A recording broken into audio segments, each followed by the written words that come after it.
നമസ്കാരം. നമ്മൾ ഇന്നിങ്ങനെ ഒരു വീഡിയോ ചെയ്യാൻ കാരണം എന്താണെന്ന് വെച്ചിട്ടുണ്ടെങ്കിൽ ഇന്ന് നമ്മൾ ന്യൂസ് 18 ഫേക്ക് ന്യൂസ് കാണാനിടയായി. അതായത് നിലവിലുള്ള കൃഷിമന്ത്രി ടി സിദ്ദീഖ് സാറിന്റെയും അതേപോലെ അഡ്വക്കേറ്റ് പ്രണവ് സാറിന്റെയും ഒരു ഫേക്ക് ന്യൂസ് കാണാനിടയായി.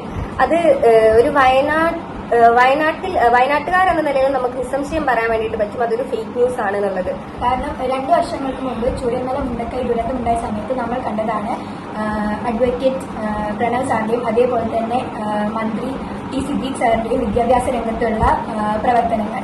ഞങ്ങളെപ്പോലെയുള്ള 100-ൽ പരം കുട്ടികൾക്ക് നൂറുൽ ഇസ്ലാം കോളേജിൽ സ്കോളർഷിപ്പോട് കൂടി പഠിക്കാനുള്ള അവസരം ഒരുക്കിയത് മന്ത്രിയായ ടി സിദ്ദീഖ് സാറും അതേപോലെ അഡ്വക്കേറ്റ് പ്രണവ് സാറുമാണ്. അവർ നമ്മളോട് കൂടെ ഇവിടെ വരികയും അതേപോലെ നമ്മുടെ അഡ്മിഷന് ഒരുപാട് സഹായങ്ങൾ ചെയ്ത് അഡ്മിഷൻ ശരിയാക്കിയതിനു ശേഷമാണ് അവർ പോയത്. അത് മാത്രമല്ല, നമ്മളിവിടെ കൊണ്ടുവന്നാക്ക് മാത്രമല്ല അവർ ചെയ്തത്. അതിനുശേഷം പ്രണവ് സാറാണെങ്കിലും അവിടുത്തെ എല്ലാ സ്റ്റാഫ്സ് ആണെങ്കിലും നമ്മളെ അതിനുശേഷം ഓരോ കാര്യങ്ങൾക്ക് വേണ്ടി നമ്മൾ വിളിക്കുമ്പോൾ നമ്മളൊപ്പം എന്നും കൂടെ ഉണ്ടാവലുണ്ട്.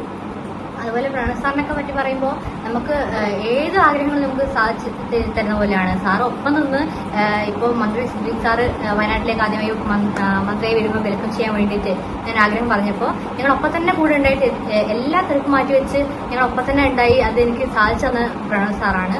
അതുപോലെ തന്നെ അപ്പം ഈ ഒരു ന്യൂസ് കേൾക്കുമ്പോൾ ഞങ്ങൾക്ക് വളരെയധികം സങ്കടമുണ്ട്. കാരണം ഇത്രത്തോളം ഞങ്ങളെ ഒന്നിച്ച് നിന്ന് ഞങ്ങളൊപ്പം തന്നെ ഞങ്ങളുടെ പാരൻസിനെ പോലെയാണ് അവർ ഞങ്ങളെ നോക്കിയത്. ഞങ്ങളെല്ലാം എന്ത് പ്രയാസഘട്ടത്തിലും ഞങ്ങളെ കൂടെ നിന്ന് ഏതൊരു ചെറിയ കാര്യങ്ങൾ പോലും ഞങ്ങൾക്ക് നല്ല രീതിയിൽ ഉപകാരപ്പെട്ടിട്ടുണ്ട് പ്രണവ് സാറിനെ.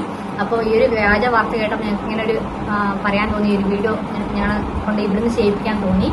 അങ്ങനെ അപ്പം ഇത്രയും പറയുമ്പോൾ നിർത്തുന്നു.